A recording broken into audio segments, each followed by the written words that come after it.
Alright, everyone. Castle here. Got some stuff going. Gonna explain some of it. Alright, so I did manage to get the new textures like I was talking about before. These are, these are new textures. They don't have their color map, but they're all in black and white. Which is kind of interesting because if you, it's one of the better ways to actually, like, do a block out of a texture is to have it, just show the normal map. Because the normal maps actually don't look that bad by themselves. Even if your color map is just a grayscale image, a flat color. Um, so it's kind of fast and it's kind of easy to just develop the height map and everything like that to get the idea of what you want and then develop further from there. Now I have more terrain textures as well. I have different, like a white rock. Now I know I've talked about like having a white rock. I just think that with the mud that we currently see in this brown mud, it would be good to have sort of like a white rock to go with it. I'm thinking that the landscape for the for this environment is just going to be sort of like a desolate wasteland kind of a thing. Maybe it still has to be kind of pretty though in some ways, and I'm not really sure how I'm going to pull that off, but um, in order for it to really be a place that people want to hang out in, it has to have some beauty to it, or at least some kind of inviting, qualities to it. It can't just be like this super depressing place. I mean, it can be. It's just there still needs to be something to it. Like even Dark Souls has its moments where you see these like really cool looking areas. So that brings me to the next step, next thing that I need to be thinking about, because this is what I'm going to be focused on pretty much 100% tonight, and that is starting to figure out how I'm going to extrapolate this idea that I currently have right now and get it into even bigger open spaces like this. Now, this poses more interesting challenges. For one, at this point in time, it requires to have some kind of blending on the terrain, right? Like, and stuff like that. Now, this is being done with large meshes. So, and the meshes aren't even really that hard to make. You just grab an object with a lot of tessellation, and you just sort of build, paint the height onto it, and you make a bunch of these things, and then and then maybe what I'll do is I'll do some vertex coloring, and then make that part of the material so that like there's like if I paint a little bit of like the white dirt here and like kind of make these areas kind of look natural and interesting. It'll help a lot, I think, but I'm probably going to need to have materials that are a little bit more suited for, or at least textures that are a little bit more suited for being on, slapped on much larger open spaces. But the blending makes a really huge difference. Like if you blend these types of textures together, you can usually get away with a lot. With that said, though, one of the most important things when you make a an open, a big open environment, is that there has to be sort of like paths, and paths are usually kind of hard to do if you're building this way, right? Because I don't have the option of painting on the terrain because there's no terrain mesh. I'm not even using the landscape system. This system is part of the in-game multiplayer level editor, right? So um, I don't know. I was thinking about it for a little bit and I really couldn't solve the problem. And then Zomidel was like, you know, the way I would do it is I would just build the paths first. And I was like, oh, oh yeah, you just build the paths first, and then so I'm gonna try something a little bit different. Um, I'm gonna make some meshes where all they are is the main path, the main sections, sort of like the main like veins that are in the where the players will be directed, and kind of have those be these like sort of like windy like paths. It's all over the place in actually in Fallout 4 and stuff like that. If you look around, they have those road meshes where the road actually kind of protrudes upwards, and then there's like bits of busted up road just placed invariably all over it. I could do something like that. Now, the type of environment that I'm going for though isn't really going to be a place with a whole lot of roads, but it might actually be kind of interesting to have that though, where there is a combination of like, you have these like base-like structures, sort of scattered all over the place. There's bunkers and bases and things like that, right? Sort of just everywhere, and then you have these like messed up like highway paths or roads. You could even I can even make some of them actually be like actual like big roads with like fucked up vehicles on it and stuff like that. Really sell this kind of like desolate, everything's dead, everybody's dead kind of a place, and I don't know, just kind of give it a weird atmosphere where you're basically on a dead planet and everybody's already dead and everything's gone and civilization is long, since passed. Be kind of interesting. It'd be really cool, actually. Like everyone has been killed by the uh, the scourge, basically, and then there's only like certain locations where survivors even are left.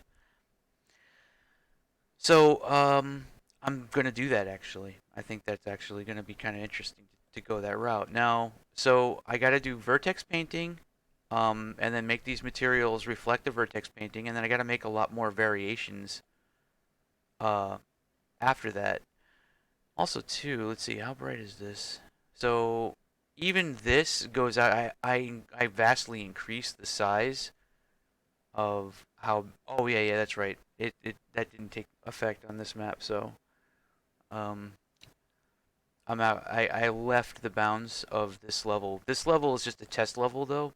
This is not meant to be a level where this is actual. This is not built in the in-game level editor. This is built using the regular Unreal 4 stuff.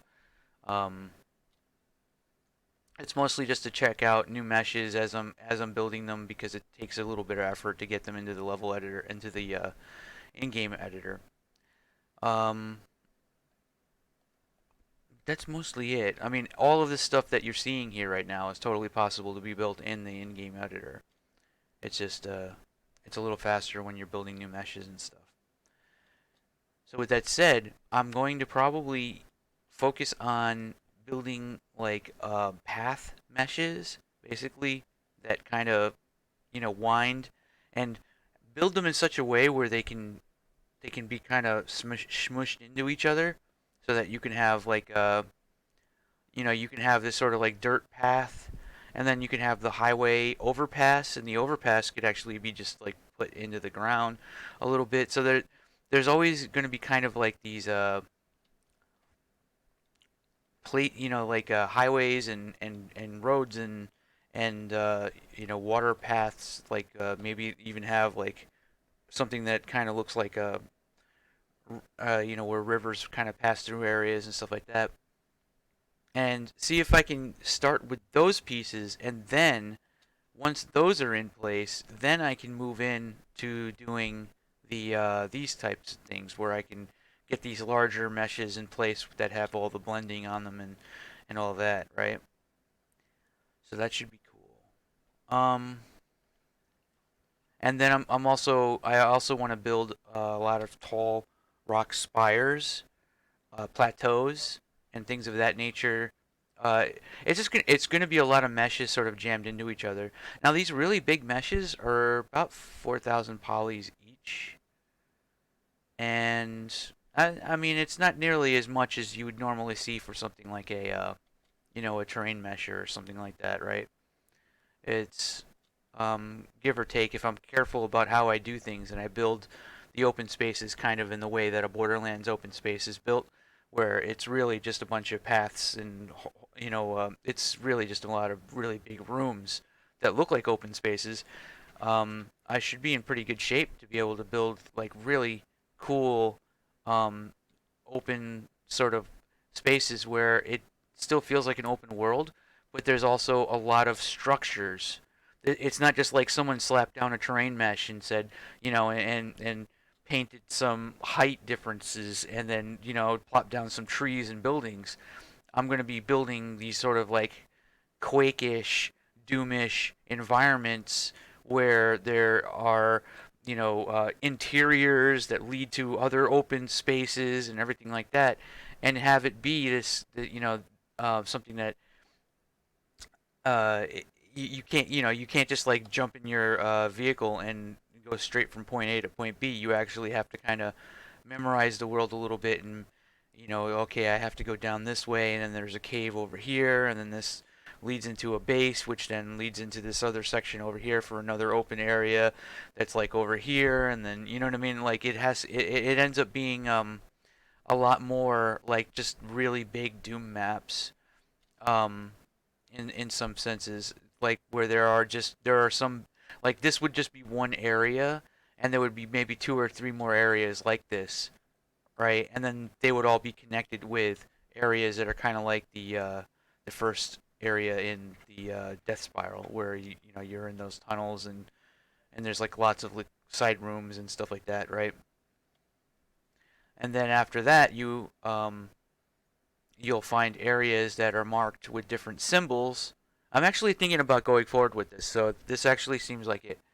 Um, so basically, there'll be like ruins or temples or some kind of like dungeon type set where there are these symbols. So like you have different elemental keys, and each of the symbols will have like a number, and that means that you have to level your elemental key up to that level in order for you to be able to open up the front door to that fort, or to that dungeon, right? So they'll be all over the place. Like the elemental keys will be, so I guess you'll have wind, fire, air, water, right? And like all those different types. And in order to level those up, you'll have to do all kinds of stuff. You'll have to build up your fort. It'll be like part of the main game loop in order to be able to level those up. But there'll be dungeons for each of those types of things in varying different levels and stuff like that, right? And those can be yeah. It seems like it actually could be an interesting idea because there could be all kinds of stuff where like maybe you can't there's treasure chests that you can't open up unless you have this elemental key up to this level or something like that, right? Like um you kind of like Zelda or Metroid or something, you kind of end up having to memorize, okay, there's a dungeon. Why am I calling temples? There's a dungeon over here, but it requires a level 5 fire key in order for you to be able to do it. So like, you'll have to you'll have to remember, okay, I need to, do all the, I need to like grind these resources and level up my elemental fire key, to level 5, and then I can enter the dungeon. And maybe like somebody else that you're playing with is leveling their water key so that they can enter another dungeon or something like that, right? And then you go into these dungeons, and basically they're areas that require um, you to do, like that flow a lot like a standard Doom map, where there's monsters already in them, and it's just like a battle to basically get to the end of it, and fully clear it, find all the secrets and all of that, and then you get more resources or something like that. So there's like a continuous like resource gathering, and then you can build your fort.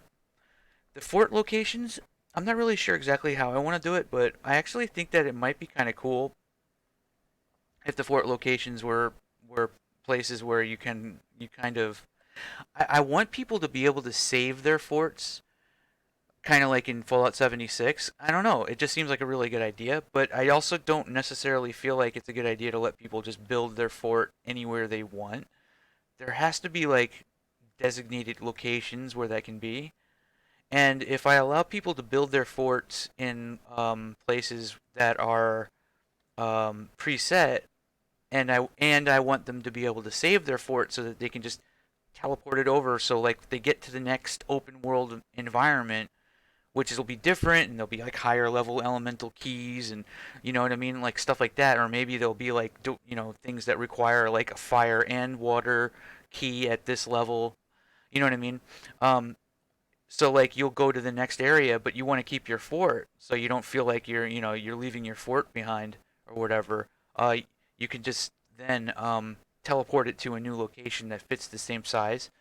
That means that the fort locations will actually have to be kind of like on a flat pedestal, if that makes any sense.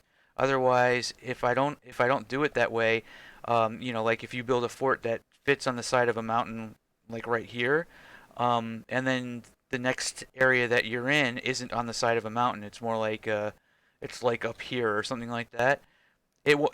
Parts of the fort will be floating in the air and stuff like that, right? So, um, I'll have to have like specialized locations.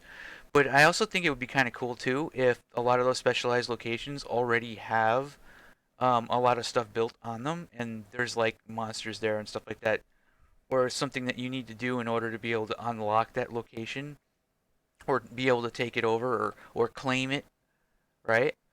Um, I actually think that in some ways, I want the game to be fun enough where it's you don't even have to do the dungeon stuff. You can actually legit just have a good time, just playing like you would you know, a standard open world survival game or something like that, where you can kind of just do that. Now, the open world survival mechanics in this game are going to be very different.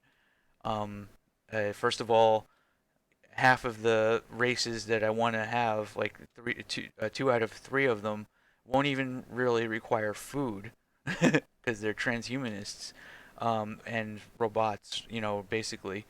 And then you have the humans who I guess are playing like in hard mode or something like that. Like the different races are playing in harder difficulties.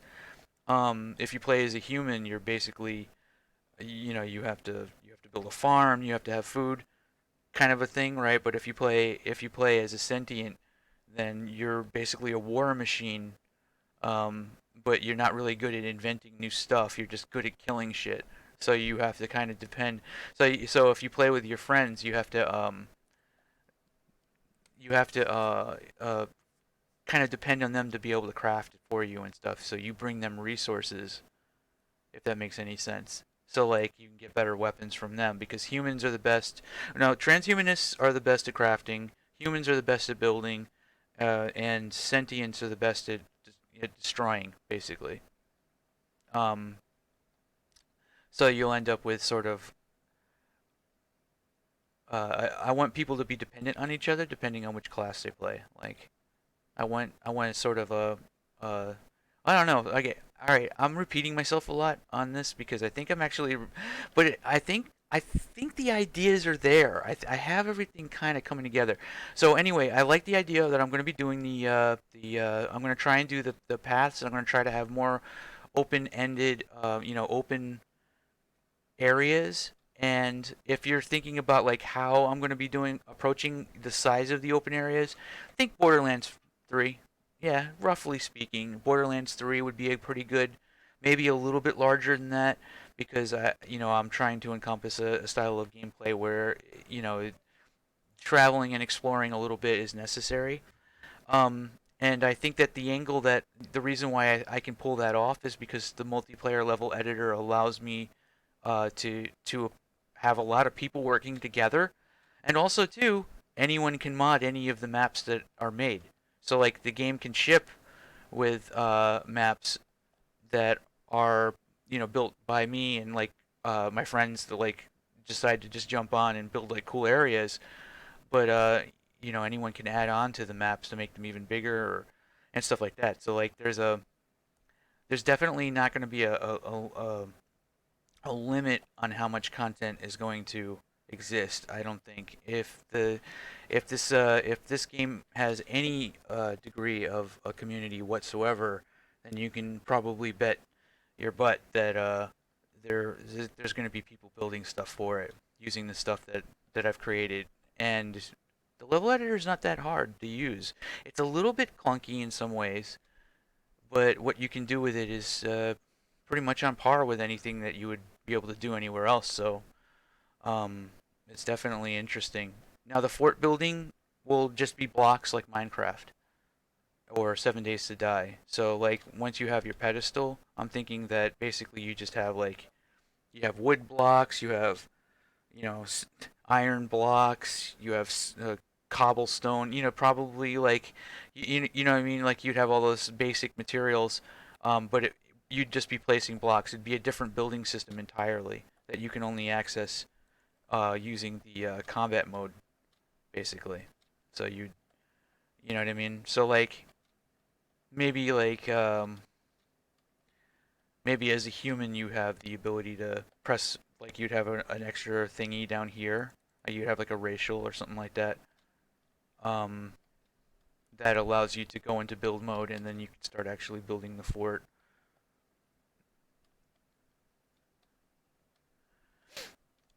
And and then once you actually start going into the dungeons, you can expect gameplay that's pretty much on par with with like Doom or Quake or something. So it's gonna be kind of interesting. I know a lot of people will probably just be rocking out like sentience and stuff like that. But I also kind of want sentience being really good at destroying shit. Maybe they can't self-repair very well. Like maybe they're kind of limited. So you're gonna wanna have like sentients are like your damage dealers, your transhumanists are probably like your tanks, and the humans are probably your support. So it fits into the Holy Trinity dichotomy, or why did I say dichotomy? It's not two things, but yeah, right. And humans are like really not going to have the ability to carry as much stuff, and you know what I mean. So like, there's something there. I'm thinking that this could be pretty cool. I don't know. What do you guys think? I don't know. Is anyone actually watching all the way to the ends of these videos? Anyway, this is 22 minutes. I gotta start keeping these videos shorter. I'm gonna try harder to do that. Anyway, with that said, yeah, that's my brain dump of the day. So take it easy.